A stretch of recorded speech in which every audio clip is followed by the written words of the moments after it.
people that were friends of Phil's. And I remember back in the early 80s, I had Jack Burke, Lionel J. Hebert, Doug Sanders, Mike Suchak, Johnny Pott, Dave Marr, Tony Penna. I mean, the list of golf greats in this town of 6,000, was unbelievable. And the things that I got exposed to through Phil Harris were unbelievable. I had an opportunity to run a big pro-am in Arizona, and we honored Byron Nelson, Sam Snead, Claude Harmon. I had a chance to work for Dave Marr at the Nabisco Dinah Shore for 5 years, in Palm Springs. And these were all things that I did that really, they furthered my career, and they put me in touch with people that really helped shape the direction of where, I would go in golf, and the things that would certainly influence, what I wanted to do. And, over the years, obviously in the 90s, I got pretty active in golf course construction, and probably the motto that too much was not enough was my deal in the 90s. I built 81 holes of golf. I brokered the deal for the Golf Club of Indiana. I made Mickey Powell the multimillionaire that he is today, and I'm sure he appreciates that. I hope somewhere in there, Mickey, I'm in your will someday for doing that. But I'll tell you what I did. I gave up playing in the 1990s, and for golf course development and junior golf to go watch my kids play. And I got so much satisfaction out of watching my girls play, and I'm so proud of the players that they were, but I'm also extremely proud of the people that they grew up to be because of the contacts and the exposure and the experiences that they had in golf. And it all was right here in Indiana. I mean, our whole life from a golf standpoint was shaped in this state, and we'll never ever forget that. And my playing accomplishments are I qualified for 4 Indiana Opens. He won more tournaments by the time he was 15 than I ever won in my life. But I understand why I'm here tonight. I'm here because I'm the 38th president of the PGA of America.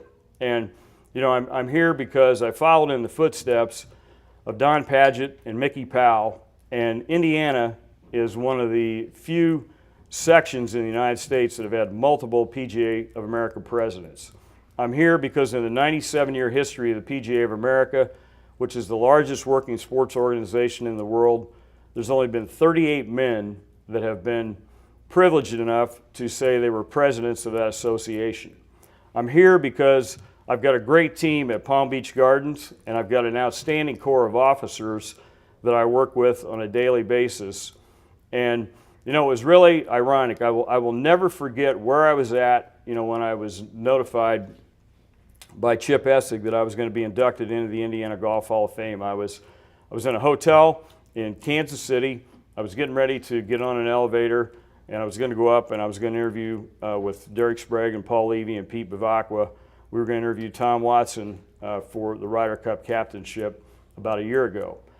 And it was a couple of weeks after my election, and I'd been on a whirlwind. We've been doing a lot of things, and it was like I hadn't stopped. And when Chip called me, I had this private moment in the elevator where I just broke down. I just cried like a baby. Nobody was there to see it, but it was like, the emotion just came out, and it was so apparent to me that this honor, it meant so much to me. I looked back and I reflected when Mel Thomas and Roger Lundy and I were, we were part of these, Indiana Golf Association, IGA, PGA, meetings where we, picked guys that would go into the Hall of Fame. And there was never, ever a point in my career where I could have ever dreamed that I would be inducted into the Indiana Golf Hall of Fame. It just, it was nowhere on my radar. And, the last thing that I would say, I want to thank my wife, who has put up with me for 37 years. She's, the show The Good Wife, they patterned that after her. She's ultimately been the best wife.